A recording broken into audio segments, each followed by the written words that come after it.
Know about it. Talk about it. News Talk KVNU 610 AM and 102.1 FM.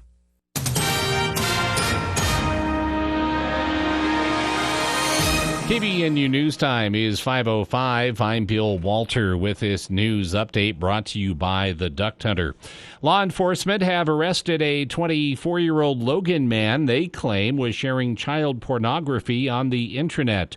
Ray was temporarily booked Friday into the Cache County Jail before being released pending charges. According to an arrest report, the Cache County Sheriff's Office received information from the Internet Crimes Against Children Task Force about an individual allegedly exchanging child pornography over social media. The cyber tip explained that a video of a young girl had been shared 6 times through Facebook Messenger by Ray. Officers traced the IP address that was sharing the video to Ray's residence in the Green Meadows neighborhood. A search warrant was obtained for the home, and the suspect was taken into custody for questioning. The report stated Ray confessed to knowing the video was of an underage girl. He also admitted to deputies that he shared the video with other Facebook users. Jail records show Ray was booked on suspicion of sexual exploitation of a minor, a second-degree felony. Formal charges are pending the completion of the deputies' investigation. KVNU News Time is 5:06. KVNU weather for tonight, mostly cloudy, chance of rain showers this evening, then rain showers likely after midnight, low in the mid-40s. Partly cloudy, chance of rain showers Wednesday, slight chance of thunder, high around 70. Chance of showers and thunderstorms Wednesday evening, 60% chance, 70% chance of showers on Friday, and 90% chance or Thursday, and then 90% chance on Friday. It's been to 77. It's 72 right now at KVNU. KVNU weather brought to you by Roof Rescue. Most of us don't think about our roofs until we see shingles on the ground or water drips through the ceiling. Keep your roof in tip-top shape by working with Roof Rescue. They'll take the time to assess, explain, and work out financial obligations with your insurance. Roof Rescue, providing watertight peace of mind. Did you know a block dryer vent is a real fire hazard? According to the Consumer Product Safety Commission, there are tens of thousands of dryer exhaust duct fires annually, leading to many injuries and death. You should have your dryer hose and the area around it cleaned once a year, and inspect the vent and hose for any blockages at least every 6 months. Don't wait for disaster to strike because your dryer vent is blocked. Give John Henson a call at the Duck Hunter. Call 770-4813 today. Breathe better, save money, protect your home. KVNU News Time is 5:08. Police and fire officials are investigating after a man was found dead in a Pocatello house fire early this morning. The Idaho State Journal reports the fire at the single-story home was reported by neighbors just after 1 a.m. Police said 2 men who lived at the home escaped without injuries, but the body of a third resident was found inside by Pocatello firefighters. The name of the deceased man has not been released. Officials said it was not immediately clear what caused the fire. Pocatello police are assisting the Pocatello Fire Department with the investigation into the fire. And a woman from Washington State suffered burns from her shoulders to her feet when she tried to rescue her dog from a hot spring in Yellowstone National Park. Park officials said in a statement today the 20-year-old woman was burned Monday afternoon at Maiden's Grave Spring near Madison Junction. Park officials say the woman and her father had stopped when their dog jumped out of their car and into the spring. The father rescued the woman from the spring and drove her to West Yellowstone, Montana. Her name and condition have not been released. The dog was rescued. Its condition is not known. KVNU News Time is 5:09. For more details on these and other stories, visit CacheValleyDaily.com. Attention homeowners! You may have noticed the ground shift after your foundation has been poured, causing your house to sink or settle. Protect your investment from issues before they happen. Polylift Concrete Raising and Piering will stabilize, lift, and eliminate further settling by using Magnum Piering products to save you big money down the road. Polylift Concrete Raising and Piering are the foundation lifting experts. Visit poly-lift.com to schedule your free assessment or call or text 435-999-9309. Polylift is locally owned and operated. Trouble with pain, sleep, or anxiety? Want better health? Try CBD7, the CBD experts. You simply can't get this water-soluble CBD at grocery, convenience, or health food stores. Water-soluble CBD7 absorbs 15 times better and tastes great. CBD7 has the only clinically proven formula with real measurable results. Many feel better in minutes. CBD7 is not a drug and has no side effects. Other CBDs just can't do all that. Visit CBD7 today. Learn about CBD and try our best for free. This is Detective Johnson from the Logan City Police Department. Scams in our community are on the rise and innocent victims are losing thousands of dollars. These scams are coming in the form of phony phone calls claiming to be from government organizations or legitimate businesses. They are also circulating on social media and emails. Almost all of these scams are asking for payment through gift cards that are almost impossible to track. No legitimate business or organization uses gift cards as currency. If you receive a scam of this nature, do not give the scammers any information and immediately call police. Remember, pause, stop, call a cop.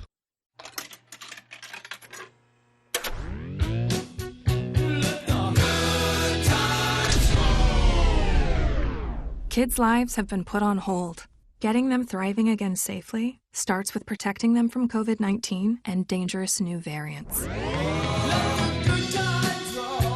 Get the latest facts by speaking to your pediatrician or healthcare provider, or by visiting getvaccineanswers.org. Brought to you by the Ad Council and the American Academy of Pediatrics. Feels like Tuesday. Tuesday has no feel.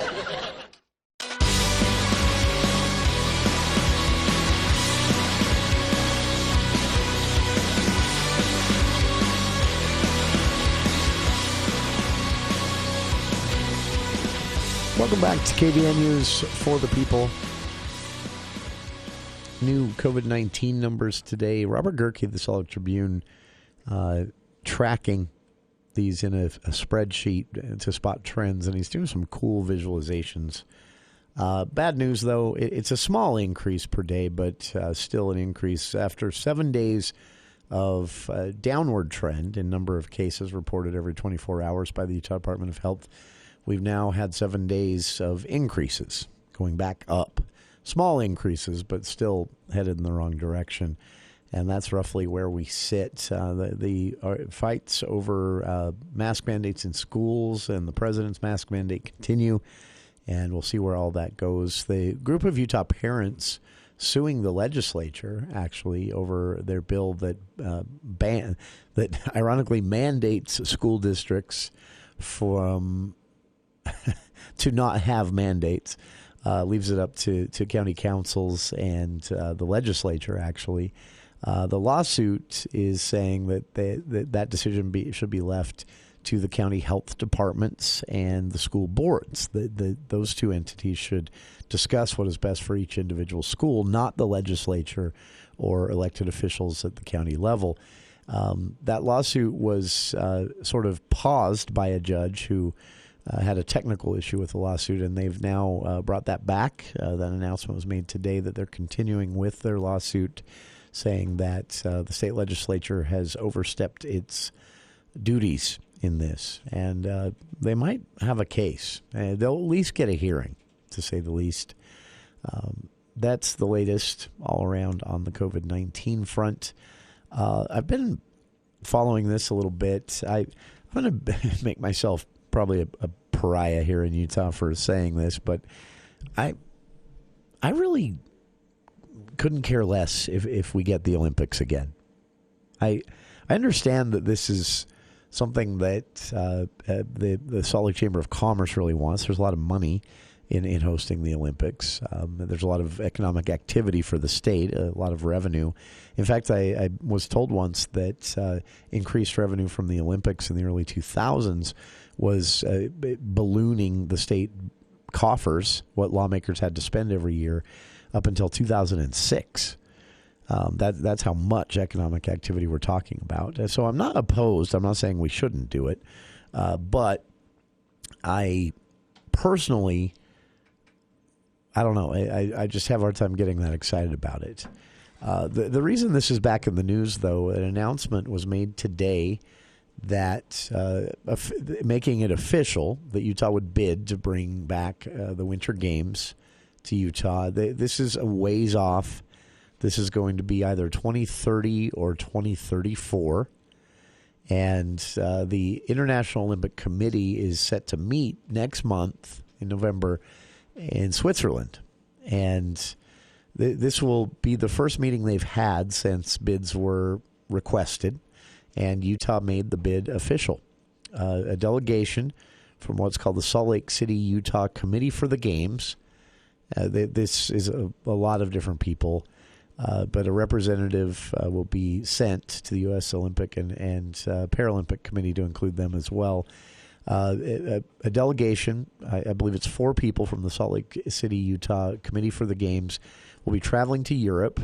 This happens at the end of November, and they'll be a part of this meeting for the first time as a bid to host the Winter Games. Again, 2030 or 2034, so this is a ways off. But this will be the first time Utah officials or Utah representatives have made an official pitch on why they should be located in Utah. Fraser Bullock, the president and CEO of this Winter Games to Utah bid, said that the message that they're going to take to Europe is we're ready. We've done it before. All of that is still in place. All that infrastructure still in place. And so less planning, less cost, less setup, less things to go wrong. Basically, we could just open our doors and do the same thing we did almost 20 years ago. So the bids, the committee's chairwoman, Catherine Rainey Norman is her name, is another person who will travel to Europe. And they're first, though, headed to the USOPC's Colorado Springs headquarters for talks. And so this is getting pretty serious. They said that they hope, in this announcement made today, they're hoping that the USOPC will get behind them because that could lend some real weight to their bid. How many bids are they competing against? It could be as high as 30. It's likely to be, so far the bids that are known about, there are 13 different bids for locations in North America, not just the United States. But they're expecting that number to grow before the deadline, which is end of this week. And so they're hoping that Utah's bid will be taken seriously and that it will actually get the Olympics back. A lot of planning in this. And here's the part that is kind of annoying for those who are excited about this. There's no rush to decide on this. There's no deadline for submitting a formal bid officially, so others could jump in late. This is sort of a courtesy deadline that gives serious bidders a bit of a leg up to get in early. And the IOC has final say on this, but again, this is a very informal process for selecting host cities, and so the decision could come as early as the end of the year. It could come as late as 2025, 2026. They usually try to give the host cities a few years to prepare, so it won't be coming 29 or earlier in 30. But, yeah, it's up in the air and official at this point. Brisbane, Australia was named the host city of the 2032 Summer Games, and that sort of surprised everyone. All those competing, all those that had thrown in a bid. And it hints at least that the IOC is looking to try places they haven't before, the International Olympic Committee, that they're looking to branch out and try places they haven't before, which is a negative for Utah's bid. But where it's been so long, we might fall back into that new place again. As for the argument Utah is going to make that much of the infrastructure is in place, The Salt Lake Tribune and Deseret News both started asking questions. Deseret News got the answers first. Would much of that infrastructure that was built for the Winter Olympics in Utah in the early 2000s still be usable today? The USOPC in Colorado Springs said it would actually have to undergo about a year of inspection to determine that. So Utah's making the bid with that argument, but the inspection would have to take place no matter what. So it's interesting, too, to look back on this. Utah and the Winter Games in 2002, 9/11 actually played a part in this. And the presentation Bullock is going to take to Switzerland at the end of November is going to include some of that. It was a loose connection, but basically the role that what changed after 9/11 in 2001 led to some changes in how host cities are selected. And Mitt Romney, who was not a presidential candidate or a United States senator for Utah at the time, was just a guy kind of famous for being wealthy and stuff like that here in Utah, and he headed up the Olympic Committee after it ran into some snags and some controversy. Even Romney came in to clean it up. He was not part of the bid effort, but after so this bid process had been going on since 2018, or excuse me, 1998, and then 9/11 happens, and the Olympic Committee decides that there are some other factors they need to add to the equation for host cities. Salt Lake City beat Denver for the bid on behalf of the United States. Simply because of security concerns. It was determined by the IOC that with the concerns, and remember, this is coming late. Denver was expected to be the pick, and then 9/11 happens. The games are at this point just barely over a year away, and security concerns are now paramount. And before they announce, the Olympic Committee says, it can't be Denver. We don't know how to meet these security concerns that were developed by a committee to keep the public safe at a mass event after terrorist attacks had happened, and this was on everybody's mind. They didn't know how to do it in Denver. Salt Lake, they could figure it out, and so that was a factor. We were losing the bid process to Denver until that point. So often forgotten fact in Utah's 2002 experience with the Olympics. And I think that when they had the opening ceremonies, too, because it was weird. Was it the opening or closing ceremonies they had U2 perform? One or the other. I can't remember. I think it was opening. Yeah, and I don't remember. I kind of remember my niece went there. My niece has been like... We've still got their stage, down there in Utah County. Do you know that? You drive past the U2 stage that they use for that. It's off the side of the freeway. Somebody bought it. And put it on display? It looks like a big metal spider. Wow. Yeah. Well, anyway, sorry. She said that my niece has been like a U2 fan before, since the band was formed, basically, back in Ireland. But she went to that, and she said, I guess there was like a couple of Black Hawk helicopters that would just continually circle around the stadium. Kind of an eerie feel, but that was, all the heightened tension for that era right after 9/11. Yeah, I remember relatives talking about their experience going down and getting on a bus that was headed to Park City. That was how you traveled to the Olympic events or Olympic event locations. They'd ask you to actually get on a bus rather than have everybody driving their own car. And so they're getting on that bus in Salt Lake, and the security was just short of take all your clothes off. They're going through backpacks and everything. And ironically, Mitt Romney rode that bus with them. Really? They got to meet him before he was, into politics. But yeah, it was a weird time, and it was everyone remembers how weird it got at airports, but it got weird everywhere when it comes to security. There was a lot of concern over another terrorist attack. There was credible evidence, actually, that the FBI and the CIA had that that 9/11 was the first of a string of attacks that were planned. And so here come the 2002 Olympics, and suddenly security concerns are top priority. After all, the planning was almost done at this point, and again, the announcement expected that Denver would be the location.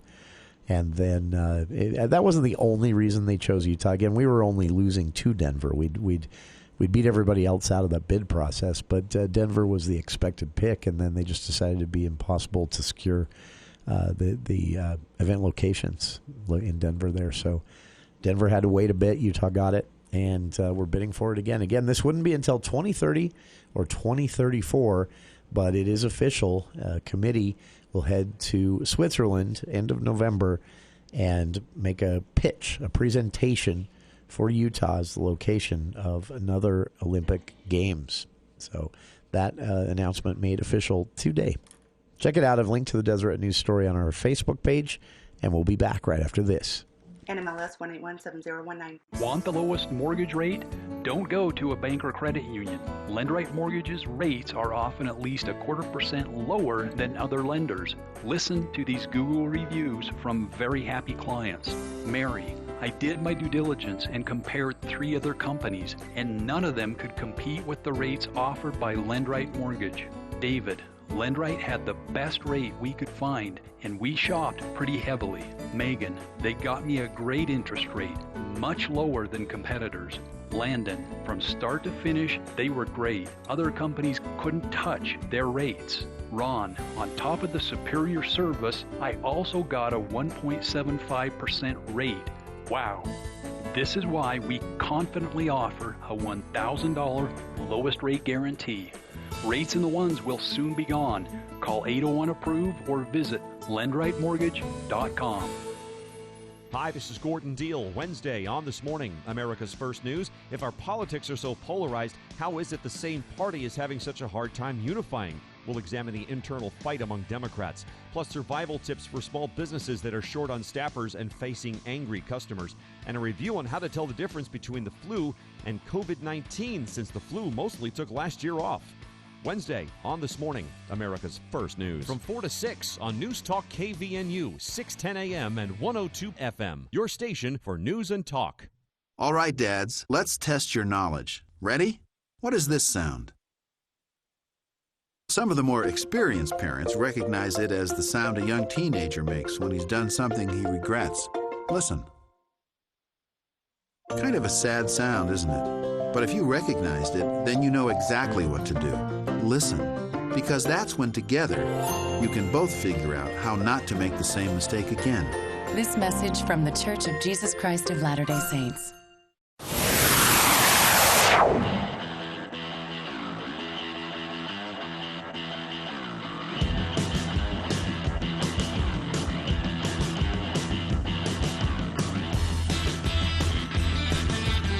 Tomorrow on the show, well, I'm trying. How about this? There's a big announcement today in Utah politics. So that's the announcement I should make. I'm trying my best to get in touch with Evan McMullen. We haven't heard his name, and that's probably going to hold him back in this run. We haven't heard his name since 2016 when he ran as an independent presidential candidate here in Utah, hoping to derail the Trump train. He's a lifelong Republican, well-known in Republican circles, and he announced today that he is going to be running as an independent against Senator Mike Lee. And this is going to be interesting because, so independent runs split votes. In Utah, there aren't a lot of Democratic Party votes to split, so he's going to split the Republican votes. There's a second route to the ballot. Mike Lee's going to win the convention. McMullen has to know that. But he'll be able to get himself on the ballot with signatures easily, I think, with his name recognition. And there will for sure at this point, with his announcement today, be a primary for Senator Lee. But it'll be interesting to see how the votes end up splitting. So my thoughts on that big announcement today so far. It's going to be a really interesting race in that United States Senate race next year because of this. No offense to the other Republicans running against Senator Lee directly through the Republican process. Or the eventual Democratic nominee, whoever that might be. But long shot, I would say. Utah likes its incumbents, even if they have a few black marks, which Sen Lee obviously does, and he, will own them during the election. It will be made to. That's the way elections work. But McMullen jumping in definitely throws a wrench in things, and at very least it's going to make everyone have to campaign differently. So I reached out to the McMullen people. We've spoken with Becky Edwards before. We're going to be speaking with Ali Ism coming up in a couple of weeks. Senator Lee, I think he's kind of laying low on the campaign front until early next year, which is what a smart incumbent would do. So they were a no on any campaign talk at this point, but we will be speaking to him about this whole Facebook thing that kind of blew up today later on in the month. Senator Lee angry today after testimony from a whistleblower. We'll talk about this in more detail before the end of the hour. Testimony from a whistleblower showing that Facebook knew about their product being used in human trafficking, being harmful to children in various ways. And this whistleblower has the receipts. Certainly not happy about it. We'll be talking to him about that later on in the month, and we'll get into that story in more detail after this look at the local headlines with KVNU's Bill Walter.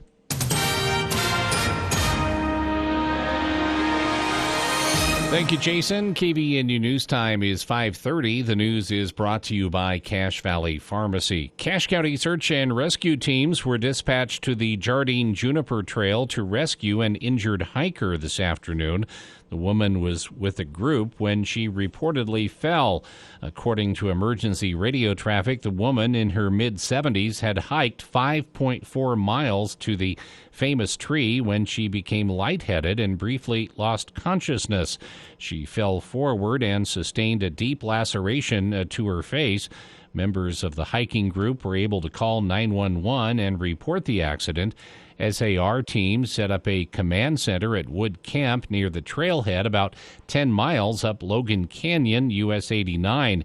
Rescuers hiked up the trail and located the group. At the same time, a medical helicopter was also dispatched to the scene. They were able to hoist the injured woman off of the mountain and transport her back to the command center.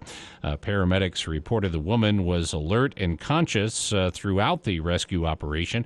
Crews transported her by ambulance to Logan Regional Hospital with non-life-threatening injuries. The Utah League of Cities and Towns, along with the Utah Commission on Criminal and Juvenile Justice, are embarking on a listening tour across the state. Several years ago, the Utah legislature passed a package of bills called the Justice Reinvestment Initiative, with the goal to reduce prison populations and recidivism without increasing crime in the state. The legislature will soon be taking up the issue again and looking at tweaks and reforms and even taking things a bit further than they did in their initial step. They want to get the public more involved in the process. On KVNU's For the People program on Monday, Director of Public Affairs at the Utah Department of Public Safety, Joe Doherty, told us about the initiative. Justice is one of those things that some people could probably consider that, we've got a justice system in place and it's working. And I would say for the most part, it probably is. But that there are certain areas of the justice system that just need to be looked at again and again and again. And it's different parts of it as our society changes and evolves.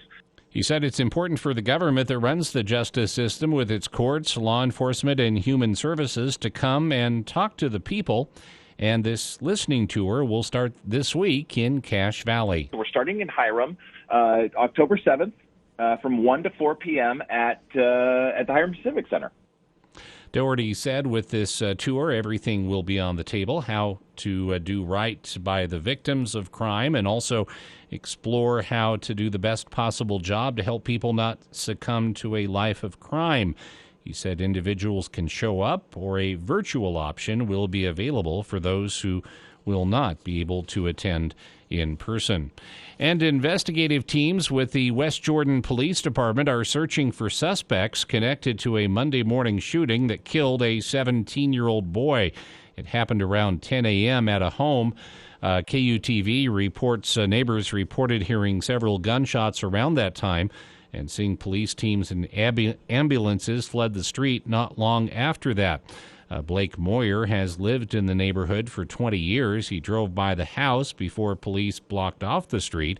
Moyer said he also witnessed a woman in the front yard who appeared to be shaken pretty badly that police were attending to. Deputy Chief Rich Bell described the suspects they are looking for as several teenage or young adult males. KBNU News Time is 5:34. This is Phil from Cache Valley Pharmacy. Don't let anyone tell you where you have to go to get your prescriptions. At Cache Valley Pharmacy, we would love to earn your business. Transferring your prescriptions is as easy as one phone call. Cache Valley Pharmacy offers free delivery valley-wide with compounding services and the best prices. We are the choice for prescriptions. Locally owned for 19 years, and we will be here for years to come. Visit CacheValleyPharmacy.com. Cache Valley Pharmacy, your new pharmacy. KBNU weather for tonight, mostly cloudy, chance of rain showers this evening, then rain showers likely after midnight, low in the mid-40s. Partly cloudy, chance of rain showers on Wednesday, slight chance of thunder, high around 70.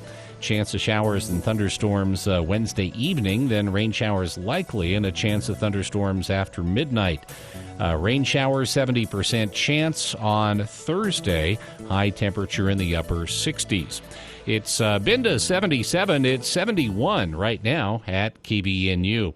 KBNU weather brought to you by U&I Furniture. Always lots of possibilities to improve the look and comfort in your home. They have therapeutic and Maloof mattresses. Get a queen therapeutic with a comfort top for just $499. Always a better buy at U&I.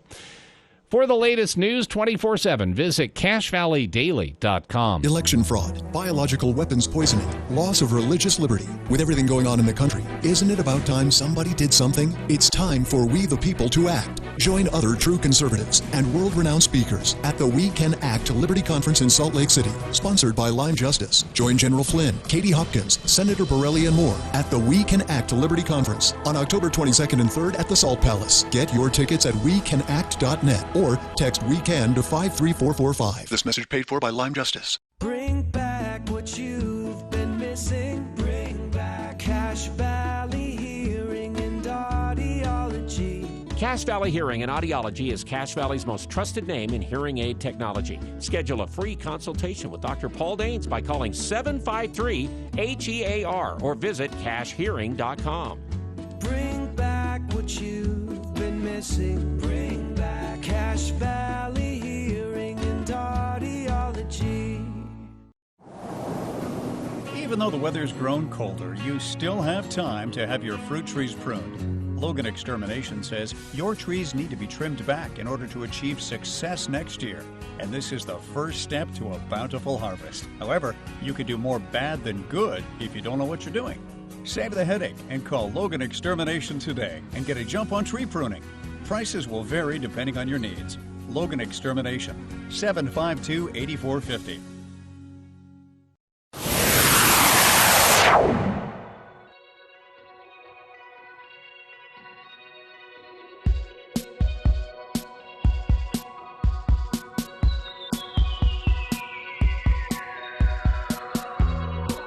Welcome back to KBNU's For the People. Big news from Silicon Slopes today. Utah's Silicon Slopes Summit coming up around the mid part of October will feature probably one of the biggest names in tech right now. Tech is weird. Tech's become a word that means all sorts of different things. It used to just mean actual technology and software. Now tech can mean different businesses that use software as part of their daily operations, and it's key to their operations. Anyway, tech, whatever that means now, one of the biggest names in that world is Apple CEO Tim Cook, and he'll actually be the headline speaker at this year's what's going to be a hybrid version of Silicon Slopes Summit here in Utah. That's October 13th and 14th in Salt Lake. The majority of this is going to be held virtually. Silicon Slopes spokespeople said they are not comfortable yet due to the high rate of spread of COVID-19 Delta variant here in Utah. They're not comfortable having an all-in-person summit that attracts thousands each year, or has in the past, tens of thousands one year. That was a little bit overwhelming for him. But they do want to still have the summit. So most of this will be virtual, some in-person events in Salt Lake, October 13th and 14th. But convention organizers said Apple CEO Tim Cook will be on stage for a, quote, wide-ranging conversation alongside Utah Senator Mike Lee. The two will be on stage at the same time, October 13th at 2 p.m. during this convention at the Salt Palace Convention Center. What possibly would lead them to combine these two people? Well, Senator Lee has made a lot of noise about tech, and some of it is legit. Some of it, Senator Lee can kind of wade into the, as I talked about in the previous segment. Sometimes the bandwagons of politics get the best of all of us, and Senator Lee can go there sometimes. So some of his tech-oriented ideas and policy get scoffed at, and maybe deservedly, but some of them get taken very seriously. And one of them is this idea that a handful, 3 or 4 tech giants like Apple and Google, Facebook, they dominate too much. And that they even at times have either brushed up against or fully embraced on the down low anti-competitive practices. And Senator Lee has made this a focus of his, to his credit. Not just Lee. There are a lot of other senators and even, currently the president of the White House also making this, more of a center stage kind of thing. It's definitely something as a country we need to talk about. I don't pretend myself to have any idea of what the good solutions are. I've seen, but I will say this: it's one of the few issues where you see a conservative red state senator like Senator Mike Lee alongside one of the most progressive blue state senators, Senator Elizabeth Warren, and they're in agreement. They're in agreement that this handful of tech giants maybe control a little bit too much of what has become a central part in many ways of commerce, a growing portion of our economy, to say the least. To put it in perspective, in my words, not the words of a Senators Warren or Lee, or even an Apple Tim Cook, Google could announce tomorrow that they're changing something and upend business throughout the country. And I'm not just talking about, I've joked on the show many times, if Google ever says they're charging for something like Google Docs, I'm just going to hand them my credit card number because I use that for basically everything now. Not just that kind of stuff. I'm talking about business practices. I'm talking about supply chains. I'm talking about the way that most companies generate revenue through any company, at least that has online sales of any kind. Google could just throw a switch tomorrow and say, we've decided to do this now. And everyone would have to scramble to play along. Facebook can do the same thing with a lot of online advertising. If Facebook announced tomorrow that they were going to do this or that different with online advertising, no one has a choice. Even if you are a business owner or an individual or a nonprofit or whatever it might be that is not running Facebook ads, what Facebook decides to do with Facebook ads changes the entire land. They're so huge, it changes the entire landscape of online advertising. And so small market news websites are affected when Facebook makes a decision. And Senator Lee has been saying again and again, to put it back in the context of Tim Cook, Apple CEO, speaking at this summit, this Silicon Slopes Summit on October 13th, and he being on stage with Senator Mike Lee, it's sure to be an interesting conversation because Senator Mike Lee, when it comes to Apple, has talked a lot about, so Apple has certain rules and guidelines for their app store. And this might all sound trivial to a lot of you listening, but this is $1 billion industry in the United States alone. And Apple could say, and Senator Mike Lee's accusation is that they have said well, we're going to do things this way, because they know that small change in a certain process or guideline in getting an app approved for the store is going to kill a potential competitor for one of the apps they own. Apple at this point is not worried about direct competitors at all. Same with Facebook, same with Google. It's just not going to happen. They're competing with each other in different worlds, and they're pretty comfortable where they're at. No one stays there forever, but they don't have any direct competition right now. Where the competition exists is, Google owns something, and there's a competitor for it. Apple owns something, or owns an app, or owns a process, and there's a competitor for that. Facebook has direct competitors in TikTok and Twitter. Even though Facebook dominates worldwide membership, Facebook has been bleeding members for more than 2 years now, and they don't seem to know how to stop it. I have some ideas for them. Maybe make it less toxic to be on Facebook. That'd get me back. But it's a problem that they're trying to deal with. They still aren't that worried. Billions of dollars still just rolling in every month. So it's huge. It's a big part of our economy. It's integral at this point to commerce.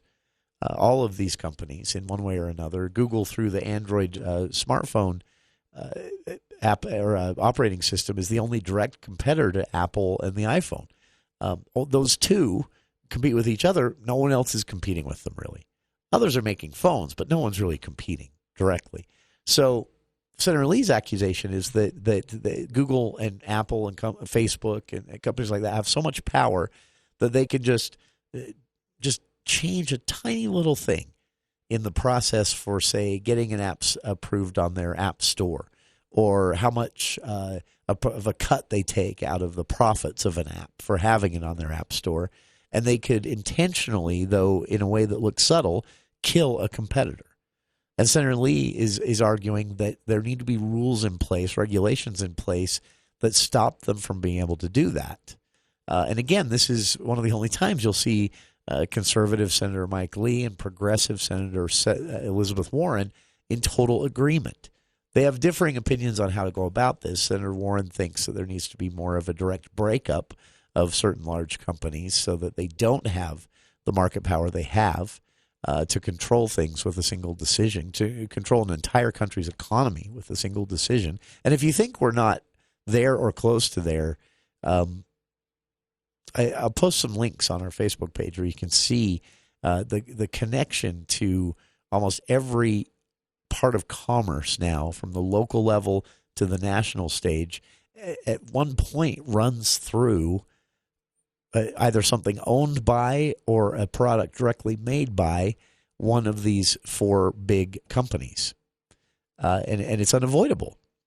If you want to do business online, you can't get away from it. Even if you aren't doing business online, if you have a website for your company that you hope people will find, if you've run Google ads, if you are someone who actually makes money off of advertising, maybe people are paying you to advertise on your site. All of this, it can be controlled and dialed and tweaked the drop of a hat by Apple, Google, Facebook. And Senator Lee says we need to address that. So they're going to put him on the stage right alongside Apple CEO Tim Cook on October 13th. I know I'll be there. This is going to be live streamed as well, so this will be available. This is an open summit. It's not like a difficult convention to be a part of. And in the past, they have had some other big names too, including Facebook CEO Mark Zuckerberg, though Silicon Slopes kind of got lit up for that one a little bit. They kind of softballed Zuckerberg just a little bit. Hopefully they don't do the same with Tim Cook or Senator Lee while they're on the stage there. And there is a Q&A portion to this as well. So if you can't get down to it on October 13th or watch it live as it happens, we'll make sure to bring you some highlights here on the show as Senator Mike Lee and Apple CEO Tim Cook sit down side by side on the same stage at 2 o'clock, October 13th, as part of Utah Silicon Slopes' big Tech Summit. I've linked to the details on our Facebook page, and we'll be back right after this. Did you get a landscape plan and now wonder what's next? You need Canyon Landscaping. They can build any plan into a signature landscape. Since 1999, their team has viewed educating clients as a crucial part of every project. This ensures customers get the best finished landscape for their specific site. No two sites are the same, so be sure to come to the experts with expertise and knowledge of delivering on any landscape plan. Call 752-3838 or go to canyonlandscaping.com. Canyon Landscaping. Look for the leaf. Newsflash, I am special, and I will never be one of you.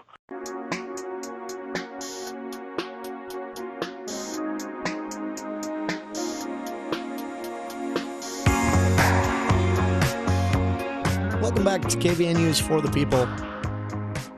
Just a reminder, this time tomorrow will be a good hour into our candidate forum at Logan City Hall. It starts at 5 o'clock and goes until 7 p.m. I'll be asking questions of the candidates for council and mayoral races or the mayoral race, I should say, sent in by our listeners, some that will be contributed by the crowd in person tomorrow night, and hopefully you'll be one of those. Come on down. It starts at 5 o'clock with city council candidates, 3 candidates, incumbents Amy Anderson and Ernesto Lopez, and challenger Keegan Garrity. 2 of the 3 will go on to fill, after the November election, 2 four-year seats at large with the city council.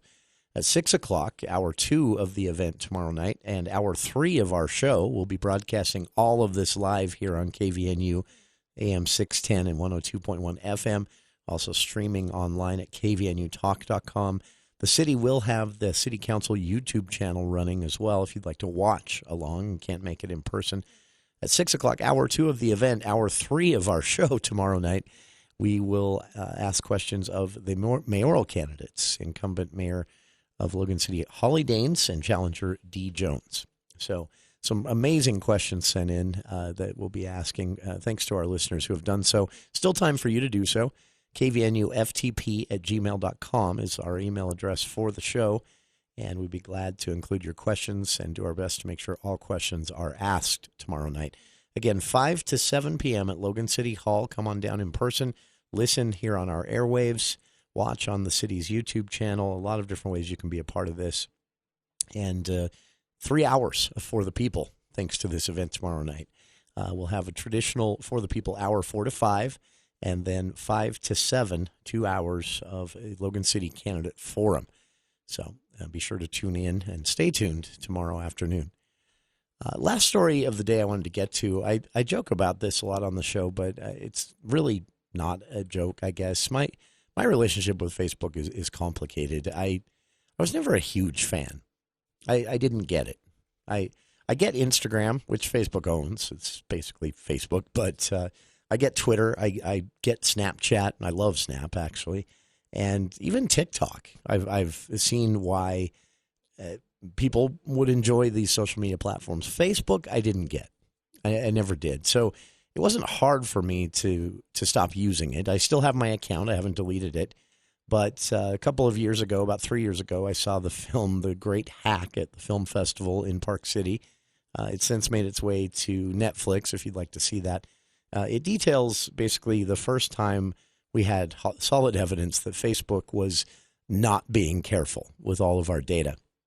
In fact, they were being so uncareful that their data, our data that they collected, was being hijacked to influence elections, international stories about that, including using data. Cambridge Analytica was using data amassed by Facebook about its millions and millions of users to thwart candidates and keep despots in power in countries throughout the world.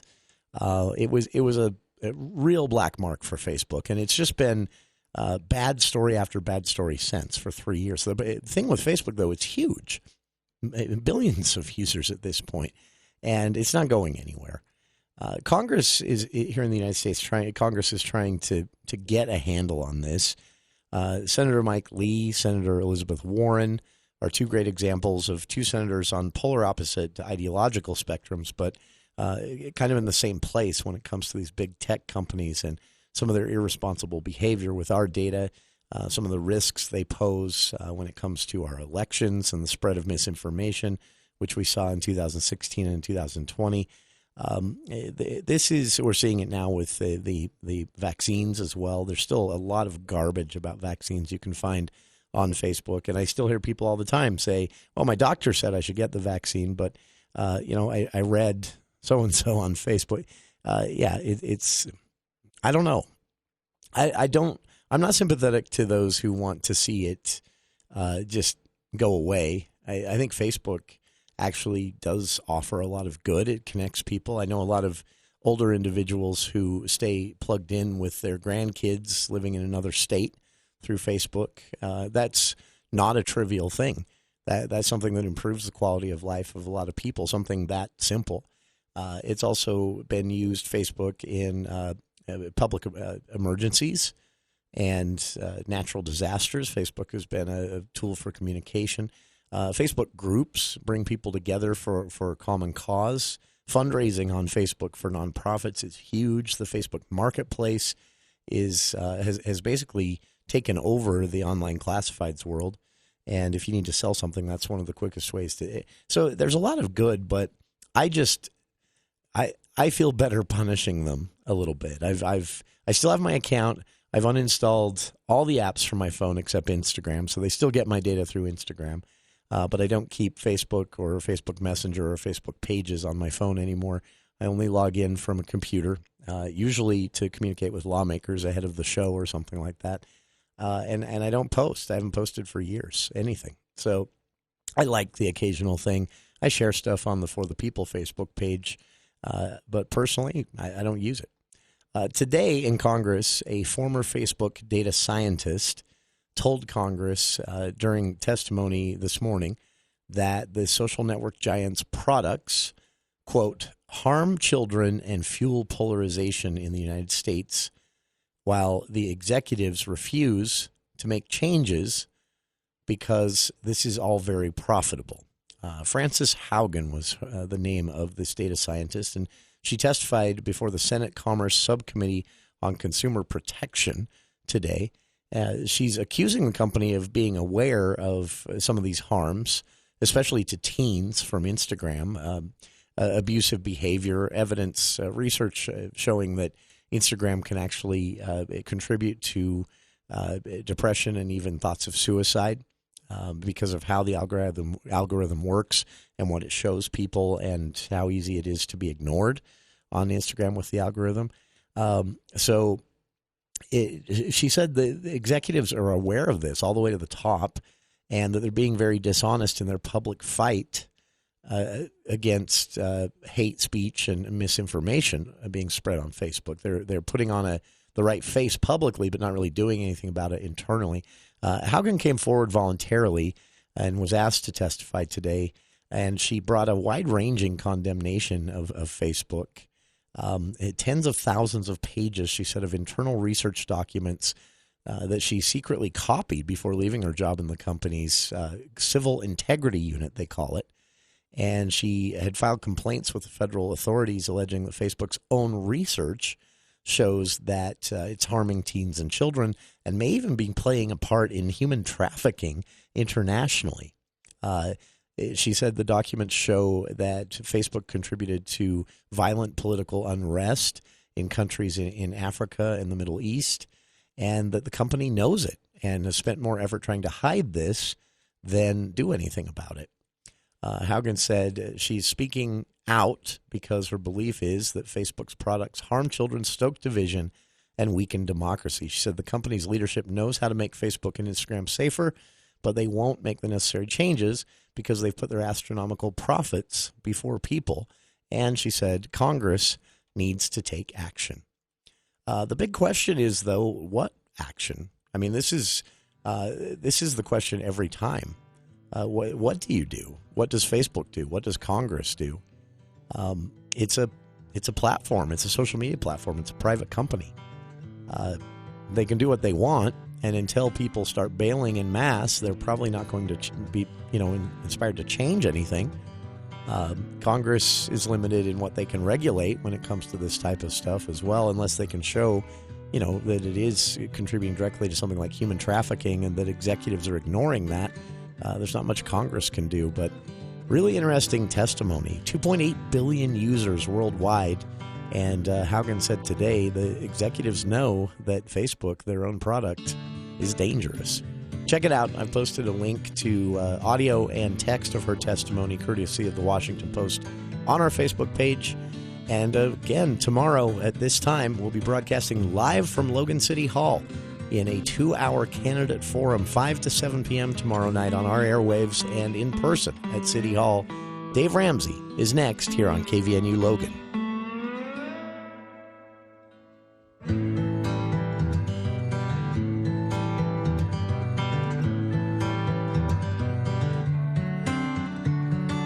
News at the top and bottom of the hour. News Talk KVNU, Logan, 610 AM at 102.1 FM. Proud to be locally owned and operated